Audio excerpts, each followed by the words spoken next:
Hola amigos, bienvenidos a otro vídeo de la asociación. Hoy vamos a hablar sobre las droseras subtropicales, entre las cuales incluyen las míticas capensis y aliciaes.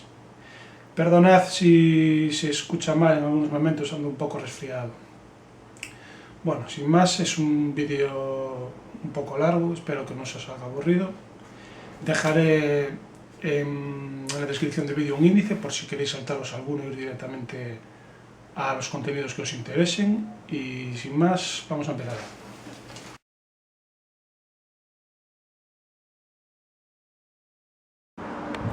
Primeramente vamos a hablar sobre su localización geográfica. Podemos encontrarlas en Sudáfrica, en Sudamérica, en Asia, en Norteamérica. Vamos a ir viendo las más conocidas. En la descripción del vídeo os dejaré una lista de casi todas las especies de droseras subtropicales que hay. Por supuesto la capensis, esta es una capensis Gian, típica. También está la capensis alba, ahora ya no se llama capensis, ahora se llamaría drosera alba a secas.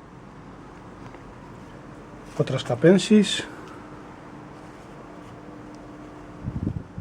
Droseras nataliensis o nataliensis, ya no me acuerdo.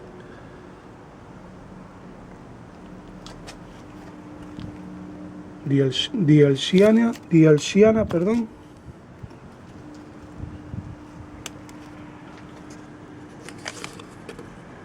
Tocayensis, que sería un híbrido entre la spatulata y entre la rotundifolia y la spatulata, también conocido como spatulata kansai, este híbrido.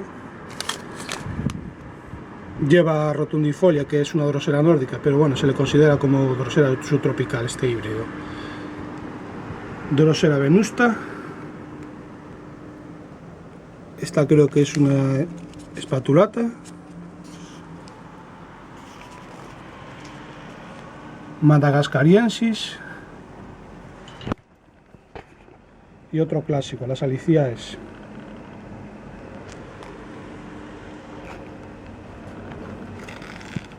Crecen ellas solas por ahí. Las semillas vuelan, caen en las macetas y puede llegar a ser una plaga, la verdad. Aquí tenemos una burmani pequeñita. Y luego hay otras droseras subtropicales que necesitarían un tema aparte. Hablaré de ellas al final del vídeo. Por ejemplo, la drosera regia, también conocida como la reina de las droseras por su gran tamaño y belleza.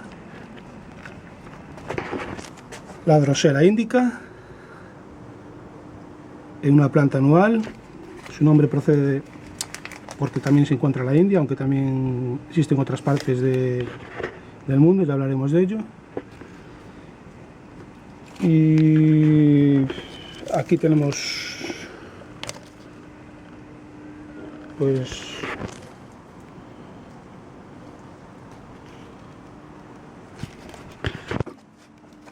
vamos a acercarnos un poco más. La índica tiene un pegamento bastante poderoso, pedazo de abeja pillo. Me da un poco de pena, prefiero que cojan avispas antes que abejas, porque las abejas son muy útiles, no solo para dar miel, sino porque polinizan muchas flores. Más aliciaes silvestres que crecen por ahí, de semillas que vuelan. Ya es una planta que ya ni tengo en maceta individual, están todas las macetas, vamos.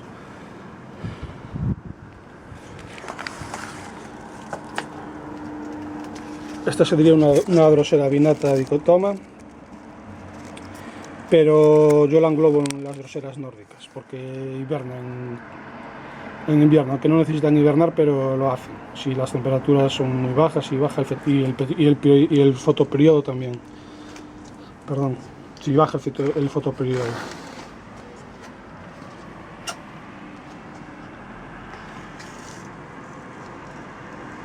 Son plantas bastante fáciles de cuidar en general.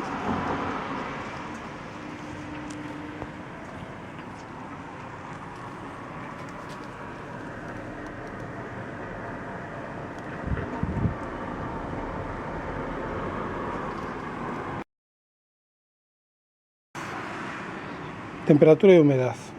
He querido juntar los dos términos ya que están relacionados.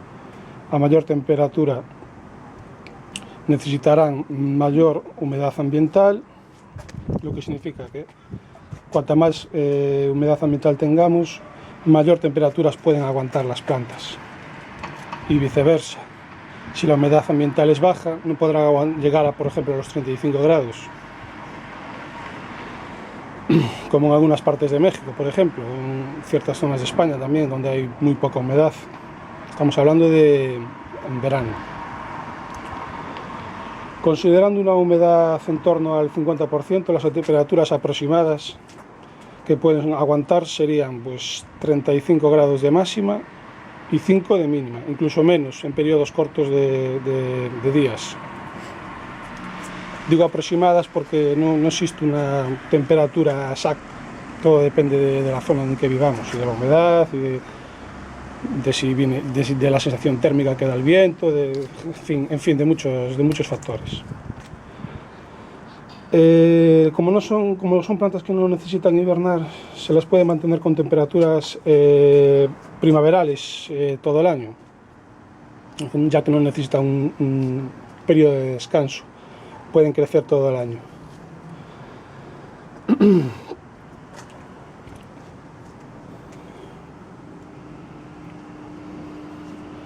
Si pudiéramos darles una humedad en torno al 80% más o menos, pues sería lo ideal. Pero bueno, tampoco pasa nada. No tiene que ser 80, puedes vivir a más de 50, 60, también depende de las especies que sean. O sea, en resumidas cuentas, lo ideal sería simular un clima templado, si las tenemos en invernadero o terrario. Y si vives en zonas costeras de la península, pues podrás tenerlas prácticamente todo el año al sol, aunque eso también depende.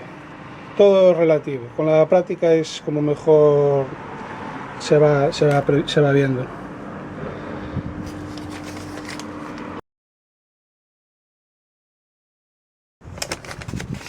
Iluminación, luz. Para mí es uno de los parámetros más importantes a la hora de cultivar no solo las droseras subtropicales, sino todas las plantas carnívoras. Bueno, depende de la zona donde vivas. Pues si vives en climas oceánicos, costeros, pues como dije anteriormente, pues pueden tener sol todo el día, incluso y todo el año. Aunque también depende en qué zonas costeras. Y aquí en Vigo, por ejemplo, yo las tengo todo el día al sol. Bueno, no todo, pero sí, hasta las horas centrales. Si pudiera tenerlo todo, te digo yo que las tendría. Luego están los climas, digamos, continentales en el interior de la península, en donde hay que evitar las horas centrales del día, en donde más azota el sol, por supuesto, ya que está el sol arriba de todo, en perpendicular. Pero bueno, diré que necesitan sol directo. Por lo menos, pues depende, pero 2 horas por lo menos, para que estén bien sanas, den tallos florales, adquieran sus mejores colores. Y si las tienes en terrario, lo mismo. Si las tienes en terrario, pues recomiendo leer, por ejemplo, los posts de Mala Madre sobre diodos LED de luz, tubos fluorescentes, longitudes de onda, LED rojos para floración, LED azules para el crecimiento, etc. Pero ya te digo que no. Si puedes aprovechar tu clima, mejor, porque te ahorras un gasto de luz, de espacio, pues no tienes que alimentarlas porque dentro del terrario tendrás que alimentarlas más porque dentro del terrario cazarán menos, etcétera. Por lo tanto, la luz es fundamental, no hay que tener miedo a que reciban sol directo.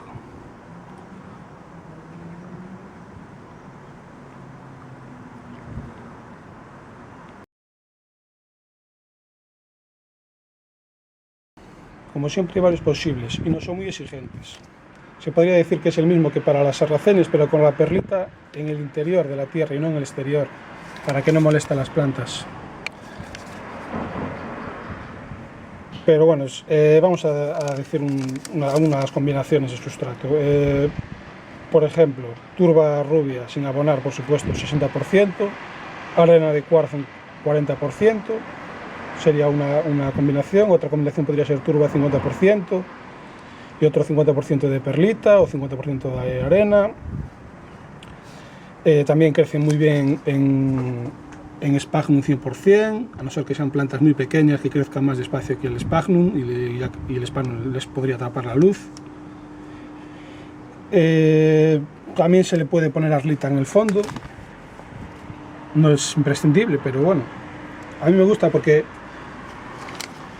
ayuda a airear más la turba por debajo. Entonces he notado en muchos trasplantes que sin perlita que la turba huele mal debido a una mala aireación.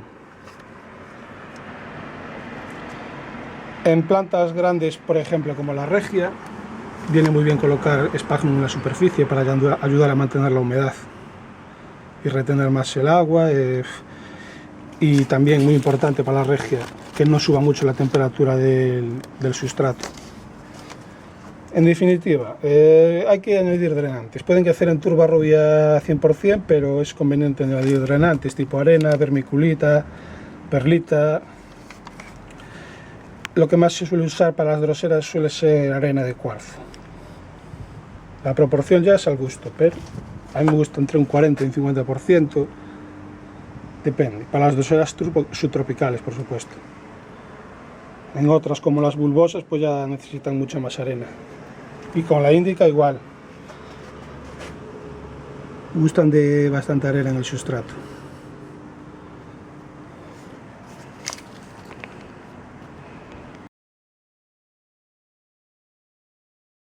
Para ello necesitamos agua destilada, de lluvia o, como es mi caso, de grifo. Yo afortunadamente puedo usar agua de grifo, ya que proviene de un embalse de roca granítica, no caliza. Por lo tanto, las partes por millón de aquí son, creo recordar, un 27. Con que estuvieran por debajo de 80, más o menos, pues ya se podría decir que es apta para carnívoras. Bien, con el riego no tenemos problemas con los droseras tropicales, es de lo más sencillo. Pueden estar con agua todo el año y sin problema. O sea, en verano más, por supuesto. En invierno, como ya el sustrato tarda mucho en secarse, incluso se podría dejar sin agua. Pero bueno, para no complicarse, yo le dejo agua siempre en el plato. Y no pasa nada, no es una planta que se pudra como otras, como la dionea, por ejemplo. Agua por método de la bandeja también, se puede hacer, hombre. Por arriba también, pero bueno, mejor por la bandeja. Digo por arriba porque muchas mías están al exterior, como se puede ver.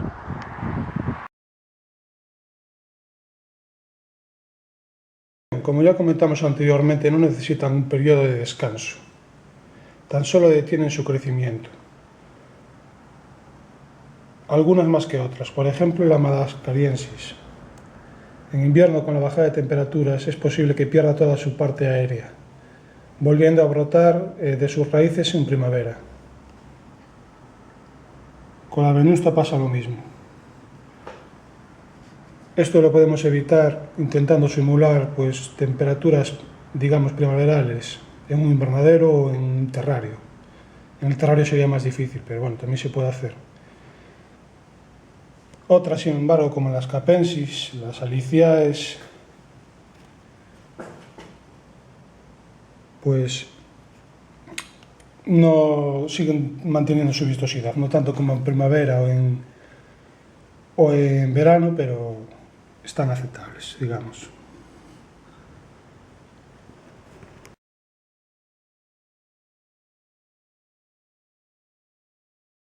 Bueno, no debemos obsesionarnos con esto, ya que si la planta está en exterior o en un invernadero abierto donde puedan entrar y salir insectos, pues ya la propia planta con sus mecanismos de atracción pues ya caza ella sola.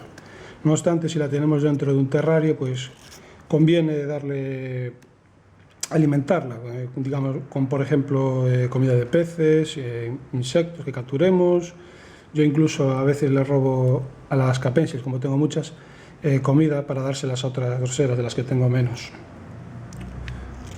Vamos a alimentar a esta no haría falta porque ya se ve ahí que cazó, pero bueno, para que veáis voy a darle una escama de comida de peces con una llega, acorde al tamaño de la hoja, y solo una por planta, o sea, una solo por hoja, y una vez al mes. No hace falta atiborrar a la planta, ya que podría colapsarse, coger hongos y una serie de problemas. Si vemos que pasados unos días ha cogido hongos la hoja, pues la retiramos, cortamos la hoja o quitamos la comida que tenga moho. Luego hay otras plantas como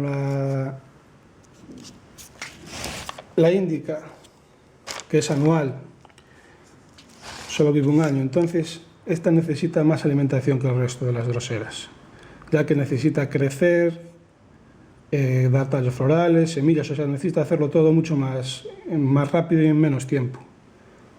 Por lo tanto necesita un aporte extra de energía, pero sin pasarse.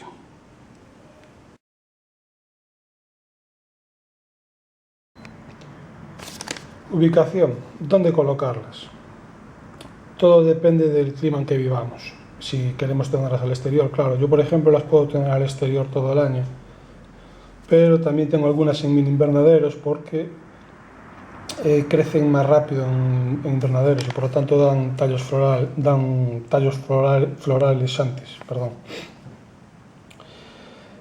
También podemos ponerla en un terrario, pero ya habría que controlar de iluminación, o sea, daría más trabajo. En una ventana luminosa donde le dé el sol también sería otra opción, pero hay que tener cuidado con la calefacción, por lo tanto no es una opción que a mí me guste mucho. Pero bueno, si es detrás de una habitación con un clima templado, pues se podría, vamos. Parece que combinan bien con otras plantas como las sarracenias, o sea, conviven bastante bien y combinan. Y con dioneas también. Tenemos una. Ya que los cuidados pues son muy parecidos a los de las sarracenas y dioneas, por no decir los mismos. Al final te das cuenta de que muchas de las plantas carnívoras se cuidan todas igual. ¿Qué pasa si está en el exterior y le cae lluvia encima? Pues no pasa nada. En un día o dos pues vuelve a recuperar el mucílago. Es un proceso natural. En sus hábitats también les llueve encima. Deberemos tener cuidado si son lluvias torrenciales, granizadas. Entonces habría que protegerlas de la lluvia detrás de un voladizo o pasándolas para adentro momentáneamente. En fin, como veáis vosotros según los consejos que os estoy dando.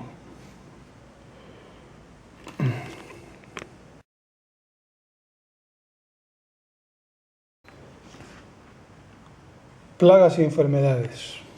Bueno, aquí lo que puedo observar yo es que, sobre todo las capensis, sufren bastante el ataque de pulgones.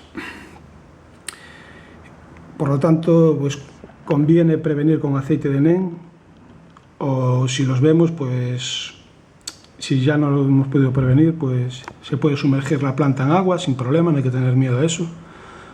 Unas horas para que mueran los pulgones, o aplicar algún insecticida. A mí me gusta aplicar insecticidas ecológicos o caseros. En internet hay muchos tutoriales de cómo hacerlos.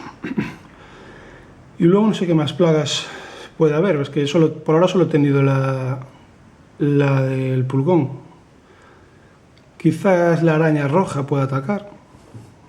Sí, creo que sí. Y bueno, después lo típico, los hongos. Pero bueno, en estas plantas que son bastante acuáticas, digamos, o sea, no tenemos problema en que porque el sustrato esté siempre húmedo vayan a morir por botrytis o enfermedades por el estilo, que sí afectan a otras como la sarracenia. Bueno, decir que los hongos pueden afectar a la planta, pero Si las tenemos con buena ventilación, sol, pues es difícil que aparezca una enfermedad por hongos en estas plantas, al menos por lo que yo he comprobado. Lo que más he visto son los pulgones, sobre todo en las capensis. En el foro podéis ver si hay más plagas que puedan afectar a las droseras subtropicales. Hay un montón de información. ¿Cada cuánto trasplantar la planta o cambiarle el sustrato? Pues depende. En principio, unos 4 años, 5, pueden estar perfectamente en el mismo sustrato. Y si vemos que desborda la planta de la maceta, como por ejemplo aquí, pues ya se podía trasplantar otra maceta más grande o dividirla y ponerlas en macetas más pequeñas individuales. ¿Cuándo, en qué época hacerlo? Pues en principio todo el año. Hay que tener un poco de cuidado en verano, pero si se hace bien se puede hacer todo el año. De hecho, las tiendas venden plantas carnívoras todo el año. No dejan de venderlas en verano porque sea difícil trasplantarlas o no se pueda.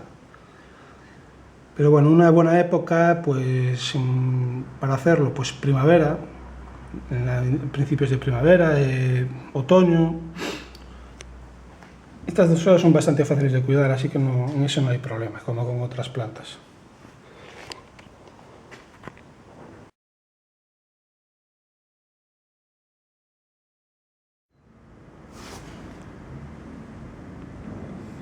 La reproducción. La reproducción puede ser por semillas, por esquejes de hojas, por esquejes de raíz en algunas y por separación de hijuelos. Las semillas no necesitan estratificación, se depositan en la superficie del sustrato sin enterrar, con una buena humedad y una temperatura, digamos, primaveral, entre 20 y 25 grados, aunque bueno, cada uno tiene sus truquillos, no hay una temperatura exacta. Y decir que por esquejes de hojas o de raíz suelen crecer más rápido que por semilla. Las flores pueden aparecer el primer año en algunas y en otras, como la regia, pueden tardar entre 3 y 4 años, como una sarracenia, vamos. Y decir que la mayoría de las especies se autopolinizan. También se puede hacer la polinización cruzada, pero hay que estar atento a que una vez que se abra la flor, no se polinice ya sola. Las semillas las podemos recolectar cuando veamos que la primera flor que ha salido, que sería esta, de aquí abajo, se ha puesto negra. O el tallo que une el tallo principal con el capullo se ha puesto negro. No sé cómo se llama este tallito. Qué pena que ahora no tenga ninguna madurada para haceros una demostración. Vamos a ver un pequeño ejemplo de siembra. Lo puedo hacer en sustrato de drosera normal, el que os comenté antes, o en sphagnum seco, vivo también, pero mejor seco, porque el vivo puede crecer demasiado y tapar las semillas.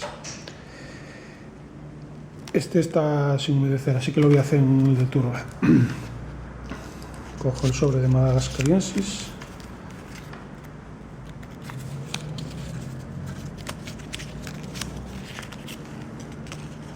Y simplemente,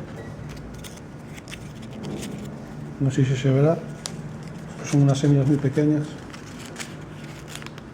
diminutas, vamos, no, casi ni las veo yo. Se dejan caer en la superficie sin más. Y ahora lo colocaríamos dentro del invernadero o en el exterior en primavera, pero bueno, dentro del invernadero mejor quizás, ¿eh? Hay quienes ponen un papel film dentro de un tupper, pero yo nunca lo hice. Así me olvido, no tengo que andar a airear ni nada. También depende de la humedad de cada zona. Aquí, como estamos cerca del mar, tenemos una humedad alta, entonces no necesitamos el papel film. Se me ha hecho de noche, pero bueno, no sé si veis bien el invernadero. Ahora no es la mejor época de siembra, estamos en invierno, pero para que veáis cómo lo haría, simplemente dentro del invernadero. Esto sería mejor hacerlo en primavera. Lo tapamos un poco, no del todo. Y a esperar 2 o 5 semanas, depende.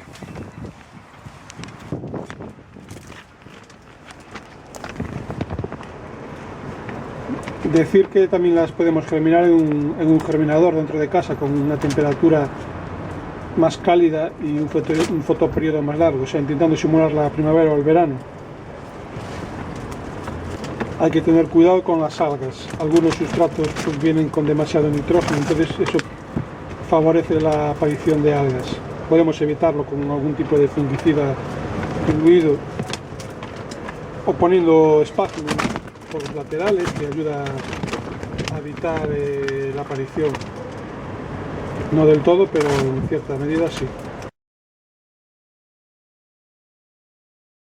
Muchas veces preguntan si es bueno pulverizar a las carnívoras. Pues yo, basado en mi experiencia, pues digo que si están en invernaderos bien ventilados al exterior se pueden pulverizar sin ningún problema. Otra cosa es en terrario, que puede subir demasiada humedad y provocar hongos. Entonces, podemos pulverizarlo cuando nos apetezca. Yo no lo hago porque aquí en Galicia llueve tanto, pero no les va a pasar nada. Incluso es bueno para el mucílago algunas veces. Vamos a hacer un ejemplo de cómo trasplantarlas a una maceta nueva, ya que estas están desbordando. Y aquí tengo unas aliciaes que me crecieron en musgo, ellas solas, de semillas que volaron. Podría quitar toda la maceta e ir una a una, pero como las aliciaes son unas plantas muy resistentes, simplemente aunque la arranco así, aunque se rompa un poco de raíz no pasa nada.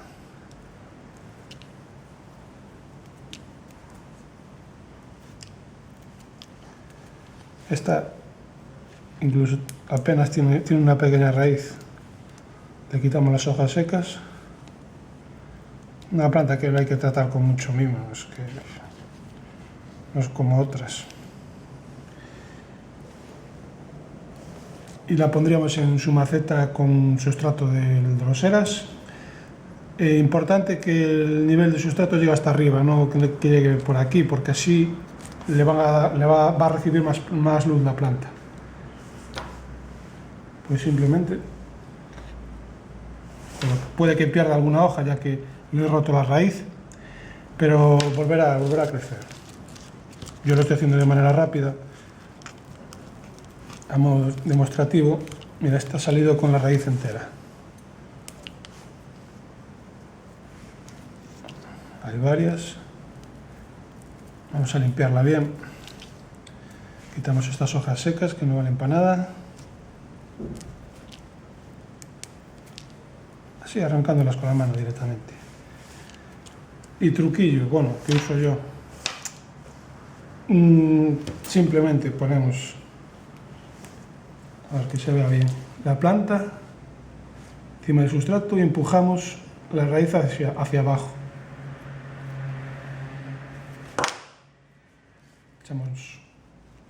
Juntamos el sustrato, podríamos echar un poco más y ya estaría.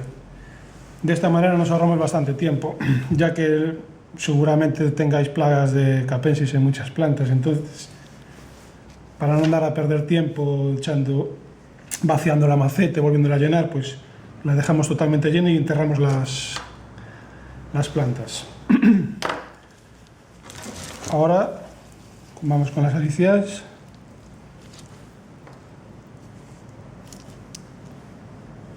Lo mismo, incluso podría cortarle un poco las raíces, no pasa nada, son bastante largas.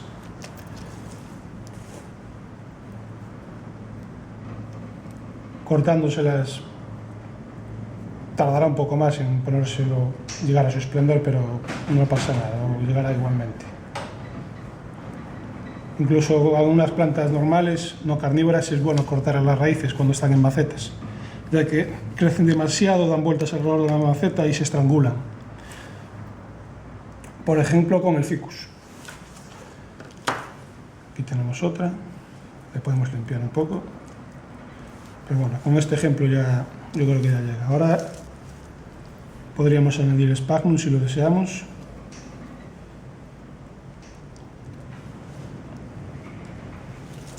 Les va bastante bien. Incluso podrían crecer en sphagnum 100%. ¿Y qué mantenimiento le podemos hacer a las droseras subtropicales? Pues cortar las hojas secas, poco más. Y las alicias, por ejemplo, a veces pienso que cuantos más cuidados se le dan, peor. Lo mejor es no andar a marearlas, ni cambiándolas de sitio, ni atiborrándolas de comida, simplemente dejándolas en las condiciones que os comenté antes, sin hacer nada, simplemente preocupándose por el riego, ya estaría. Vamos a limpiar un poco esta drosera capensis. Si vemos las hojas totalmente secas, podemos arrancarlas sujetando la parte central. También si vemos una media seca, pues entonces, como esta, la podemos cortar. Y ¿qué más? Pues en principio nada más. Creo que no se me olvida nada. Si tenéis alguna duda, pues podéis escribírmelas en los comentarios del vídeo o visitar el foro y exponerlo allí. Bueno, sí, a veces el tallo se va estirando con los años, la planta, y se va estirando, como va creciendo el tallo como si fuera una enredadera. Entonces lo podemos enterrar un poco, bueno, hasta la base. Si hay que completar con sustrato se completa y ya estaría. Bueno, pues gracias por ver este vídeo tan largo. Si tenéis alguna duda, os invito a que visitéis el foro. Por cierto, hoy que día es 23, ¿no? En el calendario de nuestro amigo José, se ve bien. Así que os deseo felices fiestas a todos.